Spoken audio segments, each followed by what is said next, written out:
बिस्मिल्लाहिर्रहमानिर्रहीम। अस्सलामुअलैकुम दोस्तों, क्या हाल चाल हैं।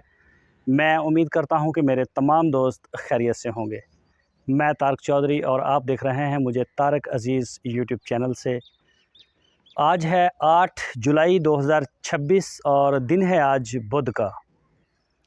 तो वीडियो को आप एंड तक देखें। मेरा टॉपिक आज भी बड़ा अच्छा है। आज हम इस टॉपिक के ऊपर बात करेंगे कि बकरी फार्म के लिए ट्रेनिंग क्यों ज़रूरी है। आपने अक्सर वीडियो में लोगों को शोर मचाते सुना है कि थोड़ियाँ बकरियाँ रखें ताकि आपका एक्सपीरियंस हो जाए, या फिर जो अच्छे मुल्क हैं वहाँ पे उनको ट्रेनिंग दी जाती है पहले। तो बकरी फार्म पाकिस्तान में इस वक्त बड़ा महंगा कारोबार काम हो चुका है। तो इसमें ट्रेनिंग ज़रूरी क्यों है, मसला क्या है इसमें, इसके ऊपर तफसील से बात करूँगा। उम्मीद है कि आपको हमारी आज की वीडियो पसंद आएगी। अगर आप में से कोई दोस्त अपने फार्म की वीडियो बनवाना चाहता हो तो वो हमारे साथ रब्ता कर सकता है। कमेंट सेक्शन में आके आप कमेंट्स करें, इंशाल्लाह आपसे रब्ता करेंगे। और वीडियो बनाने का भी आपको फ़ायदा क्या है, जो दोस्त अपना फार्म चला रहे हैं, उनके पास ज़्यादा बकरियां हैं, वो बेचना चाहते हैं, तो वो जब अपना सारा फार्म कि उनके जानवर कैसे तैयार हुए, क्या क्या हुआ, दुनिया देखेगी और वो बताएंगे कि हमने सेल करने हैं, तो उनको एक अच्छे कस्टमर मिलेंगे, बेचने में आसानी होगी और इसके काफ़ी फ़ायदे भी होते हैं। तो वो रब्ता कर सकते हैं। मैं आता हूँ अपने टॉपिक की तरफ। अगर आप बकरी फार्म शुरू करना चाहते हैं या आपने फार्म तो बना लिया है लेकिन मुनाफा तवक्को के मुताबिक आपको नहीं मिल रहा, तो ये आज की वीडियो सिर्फ आपके लिए है। बहुत सारे लोग ये समझते हैं कि बकरी पालना सिर्फ जानवर ख़रीदना, उनको चारा डालना, काम ख़त्म, फिनिश, टैं टैं फिश। ऐसा नहीं है। बकरी को ख़रीदना और उसको चारा डालने का नाम दरअसल हकीकत में जो है ना वो गॉट फार्मिंग नहीं है। एक कामयाब फार्म सिर्फ जानवरों से नहीं बल्कि इल्म, मनसूबाबंदी, नज़्म ज़ब्त और मुसलसल सीखने से बनता है। चारा डालना अगर मसला प्रॉब्लम हो ना कि चारा नहीं डलता, चारा तो डाल देते हैं सारे लोग ही। मेन मकसद होता है कि इसका इल्म भी होना चाहिए आपको, नज़्म ज़ब्त, डिसिप्लिन, हर चीज़ की आगाही होनी चाहिए। जितना डिसिप्लिन ज़्यादा होगा, आपका इल्म आपके पास ज़्यादा होगा, उतना ज़्यादा प्रॉफिट रेशियो आपका बढ़ेगा। और वैसे भी पाकिस्तान में इतनी ज़्यादा तवज्जो दी नहीं जाती इस काम पे। यहाँ पर सबसे ज़्यादा जो बकरी पालने में लोग दिलचस्पी रखते हैं ना, वो 5 बकरियाँ, 10 बकरियाँ, 15 और 20। इससे ज़्यादा हमें कभी किसी ने पूछा ही नहीं। कभी किसी का मुझे टेलीफोन नहीं आया कि मैं 500 बकरी या 1000 बकरी का फार्म बनाना चाहता हूँ। यही कहानी मतलब बहुत छोटे लेवल के ऊपर सोचते हैं लोग कि 5 बकरियाँ, मेरा 5 बकरियों से घर चलेगा कि नहीं चलेगा, 10 बकरियों से चलेगा कि नहीं चलेगा, 20 से चलेगा कि नहीं। 20 का फ़ोन भी कोई कोई करता है। तो आप अल्लाह का नाम लें, इस काम में उतरें, कोई मसला नहीं है। आप बेशक 10 बकरियों से स्टार्ट करें, 5 से करें, जितने से भी करें, आप एक सर्कल आपका बन जाएगा। साल बाद, 2 साल तक, 3 साल तक थोड़ी सी अगर तंगी आए भी आपको तो कोई मसला नहीं। अगर आपके पास बकरी का इल्म है, आप उसको संभाल सकते हैं, तो ये काम बहुत अच्छा है। अगर आपके पास जगह है तो फिर आप इस काम में उतरें। इंशाल्लाह 3-4 साल के बाद आपके हालात बदल जाएंगे। कई 1-2 दोस्तों ने मुझे व्हाट्सएप पे मैसेज भी किए, कुछ ने कमेंट्स भी किया कि नौकरी अच्छी या बकरी अच्छी। हो सकता है जिस दोस्त ने मुझे ये कमेंट्स किए हों, मैसेज किया हो, उनकी सैलरी बहुत अच्छी हो, हाईएस्ट सैलरियाँ हों 10-15 लाख, ठीक है, या मुमकिन है उनकी सैलरी 50,000 हो। ये मैं जानता नहीं, ना ही मैंने उनसे पूछा कि आप क्या कमा लेते हैं सैलरी से, पूछा था। तो उसका जवाब सिर्फ यही है, पिंजरा सोने का हो या लोहे का, ठीक है, जेल जेल ही होती है। ट्रेनिंग आपको ये सिखाती है फार्म शुरू करने से पहले मंसूबा कैसे बनाया जाए। सबसे पहले मंसूबाबंदी होती है। यहाँ पर मैंने देखा है कई लोग बकरियाँ लेके आ जाते हैं, बाद में पता चलता है और एक बंदा था इधर मेरे राइट लेफ्ट में, उन्होंने 100 शीप खरीदी थी, भेड़ें, बड़ी नस्ली किस्म की भेड़ें, किसी के साथ उनकी डील हुई और 100 जानवर उन्होंने ख़रीदे, वो लेके आ गए। उनको किसी ने उनको बता दिया कि इसकी इतनी खुराक नहीं होती। वो बड़ी बड़ी हाइट वाली भेड़ें थी, वो 8 किलो खुराक खाने वाली थी। उनमें से बहुत सारी प्रेग्नेंट थी। प्रेग्नेंट जानवर की अमूमन खुराक ज़्यादा होती है एक आम पट से या दूसरी से। उन्होंने ना 100 के लिए सिर्फ 2 मन 3 मन चारा काटना, अच्छा चारा भी फ्री था उनका, अपनी उनकी ज़मीन 2 मरबे 50 एकड़ उनकी ज़ाती ज़मीन के अंदर फार्म, मुलाज़म मौजूद, लेकिन सिर्फ इल्म नहीं था उस बंदे को बिल्कुल, और ख़ुद पढ़े लिखे अच्छे ओहदों के ऊपर वो जॉब की उन्होंने, सारी फैमिली ने, बच्चे भी उनके बड़ी अच्छी अच्छी यूनिवर्सिटियों में। लेकिन सिर्फ इस काम का तजर्बा नहीं था। क्या किया कि 2 मन या 3 मन, 3 मन तो उन्होंने नहीं बताया, 2 मन बताया। आहिस्ता आहिस्ता 5-10 दिन, महीने तक उनके जानवर मरना शुरू हो गए। बड़े परेशान, डॉक्टर को बुलाएं। अब फीड के ऊपर कोई बात ही नहीं कर रहा था, तो उनके जानवर काफ़ी मर गए। एक दिन वो हमारे फार्म पे आए, यहाँ से करीब ही थे। वो जब आए, उन्होंने हमारी बकरियों का सारा सिस्टम देखा फीड का, तो उन्होंने बोला आपने तो बड़ा इनके लिए चारा वारा रखा हुआ, आपके जानवर भी थोड़े हैं। हमारे पास उस वक्त कम थे, हमारे पास कोई 10-15 बकरियां थी उस वक्त, जब उनके पास 100 थी। तो मैंने बोला कि ये इनके इतनी खुराक चाहिए। उन्होंने बोला यार हमारी तो इतने जानवर मर गए, हम इतने परेशान हैं, हमारा इतना नुकसान हो गया, तो इसका मतलब है हमारा तो चारा ही कम है।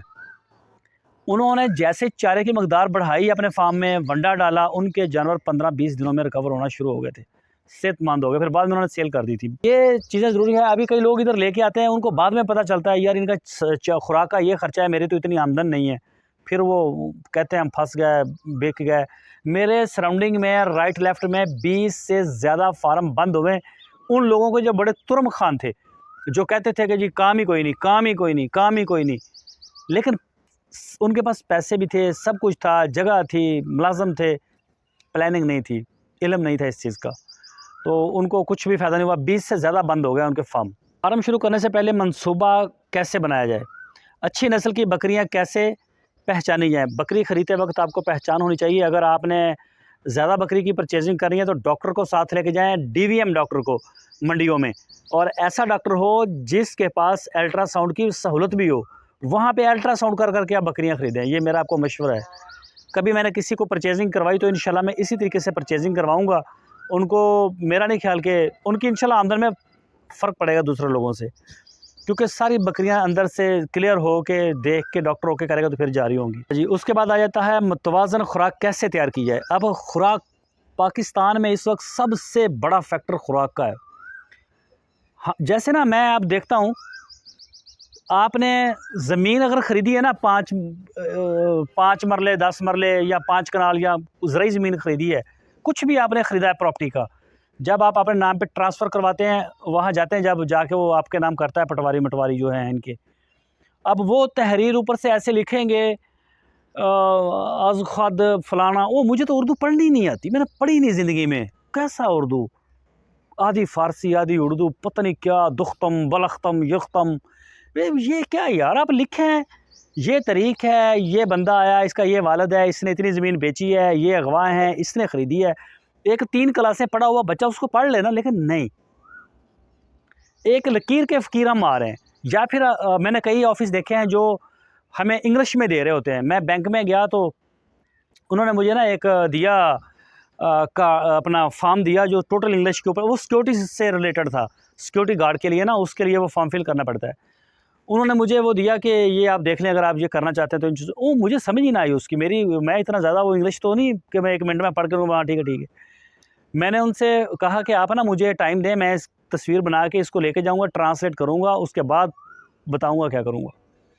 इसी तरह से हमारे सारे अब ज़्यादा जो अदारे हैं प्राइवेट या सरकारी, वो इंग्लिश में आ रहे हैं। कौमी ज़बान उर्दू है, मतलब ना हम पूरे अंग्रेज़ ना हम पूरे देसी, लंडे का माल बन गया। ना हमें इंग्लिश की समझ आ रही है, उर्दू हमारी वो ऐसी बिगड़ी हुई है, जो हमें पढ़ाई जाती है उर्दू, उसके ऊपर कोई बात ही नहीं की जाती, उस तरह लिखा ही नहीं जाता। वो लिखा जाता है अज़ खद खुदम खल्लम शल्लम, पता नहीं क्या क्या अजीब, कभी पढ़ के सुना देंगे आपको किसी कागज़ से देखे, तो वह अजीब होता है वो। तो इसीलिए ना इसका इल्म होना चाहिए, आप बकरी को पहचान लें। वीडियो थोड़ी लंबी हो गई। मतवाज़न खुराक कैसे तैयार की जाए, खुराक से बात निकली थी। खुराक अब हम देखते हैं ज़्यादातर यूरोप को फॉलो करते हैं। आप गरीब मुल्कों को फॉलो करके देखें, जैसे ये साउथ नाइजीरिया वगैरह, ये लोग कैसे फार्मिंग करते हैं, ये चीज़ें सारी बजट के अंदर रख के ही करते हैं। हम करेंगे USA को फॉलो या यूरोप को करेंगे, उनके पास पैसा है, उनकी मार्केटें बड़ी स्टेबल हैं। आप वहाँ बकरी तैयार करके जब भी बेचोगे आपको लॉस नहीं आएगा, ऐसा सिस्टम है। वो उनको हर चीज़ बेहतर से बेहतर फीड दे सकते हैं, हम नहीं कर सकते। हमारे तो इंसान नहीं इतनी बेहतर खा सकते जितना उनके जानवर खा रहे हैं। तो हमें चीज़ें अपने यहाँ के मुताबिक ही सेट करनी पड़ेंगी। हाँ, आपने बहुत अच्छी फार्मिंग की, सब कुछ किया, 2-4 जानवर आपके महंगे बिक गए, ठीक है, बिक सकते हैं, पैसे वाले लोग मौजूद हैं, वो ले भी लेते हैं। आपके पास 500 बकरा ऐसा नस्ली हो या 500 बकरी इतनी महंगी और इतनी अच्छी तैयार की हो, तो उसका कस्टमर नहीं है पाकिस्तान में, वो फिर बाकी लॉस ही शुरू हो जाता है। खैर, ये खुराक का सबसे बड़ा फैक्टर है। लोग अंधाधुंध खर्च करते रहते हैं, जब बेचते हैं फिर बाँ बाँ करते हैं कि ये हो गया वो हो गया। सफाई और बायोसिक्योरिटी क्यों ज़रूरी है? बीमारियों से बचाव के लिए वैक्सीनेशन और एहतियाती तदाबीर कैसे अख्तियार की जाए, ये ट्रेनिंग का हिस्सा रहता है। और बच्चों और दूध देने वाली बकरियों की अलग देखभाल क्यों ज़रूरी है, ये बिल्कुल बड़ी अच्छी चीज़ें हैं, ये मैं आपसे शेयर कर रहा हूँ। अखराजात और आमदनी का हिसाब कैसे रखा जाए ताकि कारोबार मुनाफे में रहे। किसी भी फार्म पे मैं ना अभी ये बताया मैंने 2-3 दिन हो गए वीडियो में कि हम कोई बंदा अपने फार्म की वीडियो बनाएगा तो हम जाके बना देंगे उसकी। तो अब मैं करूँगा शुरू ये काम, जिन जिन के मुझे फ़ोन आएंगे या मकामी या बाहर से, उनकी हम वीडियो बनाएंगे। मैं जिस फार्म पे भी जाऊँगा मैं उनसे ये सवाल करूँगा कि आप अपना रिकॉर्ड चेक करवाएं, आपको दिखाएंगे ना, आपको समझ आएगी ना उसको आएगी जिसने लिखा हुआ है, ना नफ़े का पता है। बस उसको ये पता है कि मंडे की बोरी मुझे इतने की आई है, बिजली का बिल इतना आया है, 2-4 चीज़ें उसमें लिखी हैं और कुछ भी नहीं होता। इसका प्रॉपर लिखना पड़ता है, फिर ही उसका जाके वो पता चलता है कि हम मुनाफे में हैं या लॉस में। ट्रेनिंग सिर्फ किताबों से नहीं होती। अगर मुमकिन हो तो किसी कामयाब फार्म का दौरा करें, तजर्बाकार फार्मर से सवाल करें, तजर्बाकार फार्मर से सवाल करें, अमली काम देखें।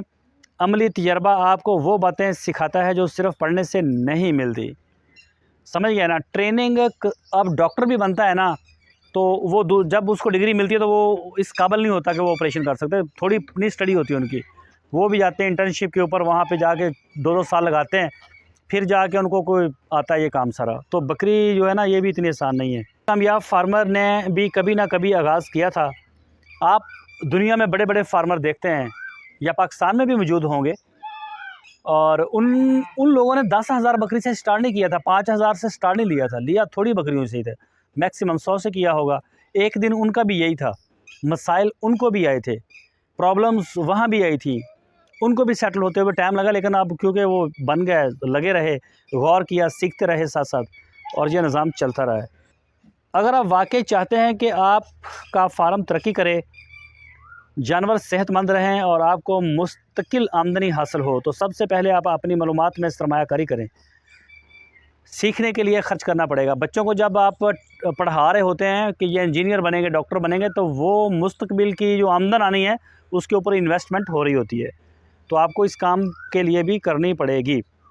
अच्छी ट्रेनिंग आपको बहुत सी महंगी गलतियों से बचा सकती है, और ट्रेनिंग के ऊपर अगर आप पैसा भी लगाएंगे तो एक बकरी की कीमत लगेगी 50,000, 40,000, 30,000 मैक्सिमम, और ये आपको बहुत महंगी गलतियों से बचा सकती है, ये बात ठीक है।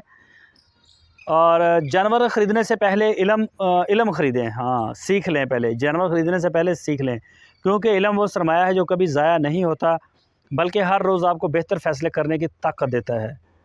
अगर आपको ये वीडियो पसंद आई है तो इसको लाइक करें और अपने दोस्तों के साथ शेयर लाजमी करें। हमारे चैनल को भी सब्सक्राइब करें ताकि हमारी हर वीडियो आपको वक्त पर मिलती रहे। तो आज की वीडियो कुछ लंबी हो गई, फजूल बातें इधर उधर की कर आके, लेकिन ये सब कुछ आपको समझाना है कि आप जहाँ पर भी मौजूद हैं, आप फैसलाबाद हैं, आप कराची हैं, आप लाहौर हैं, आप जहाँ भी हैं, जितना मुमकिन हो सके आपको अगर कोई ट्रेनिंग सेंटर मिले तो आप उसको ज्वाइन करें, ऑनलाइन वीडियोस देखें, बुक्स को भी स्टडी करें। अगर आपके पास कोई फार्म है वहाँ पे जाएं, वहाँ पे जितना ज़्यादा टाइम स्पेंड कर सकते हैं सीखें। जब आपको पता चले कि हाँ यार ये चीज़ें ऐसे ऐसे होंगी, ठीक है, काम सीधा हो गया है, उसके बाद फिर आप अपना काम स्टार्ट करें, और अपने जो मुलाजिम रखें आप उनको भी ट्रेनिंग दें साथ साथ, और ख़ुद भी ये काम करते रहें। इंशाल्लाह इससे आपको काफ़ी फ़ायदा होगा। तो उम्मीद करता हूँ आपको आज की वीडियो हमारी पसंद आई होगी, और हमारी अल्लाह ताला से दुआ है अल्लाह ताला आप सब के रिज़्क़ में, नस्लों में, कारोबार में अपनी रहमतें और बरकतें अता फ़रमाए, आपको हमेशा हंसता और मुस्कुराता हुआ रखे। और दुआ है कि इस ज़मीन के ऊपर बसने वाले जितने भी लोग हैं, सब की एक दूसरे के दिलों में अल्लाह ताला मोहब्बतें पैदा करे, ताकि लोग फसाद ना करें, लड़ाई झगड़े डांग सोटे को ख़त्म करें, ज़मीन के ऊपर अमन हो। इसी दुआ के साथ अल्लाह हाफ़िज़।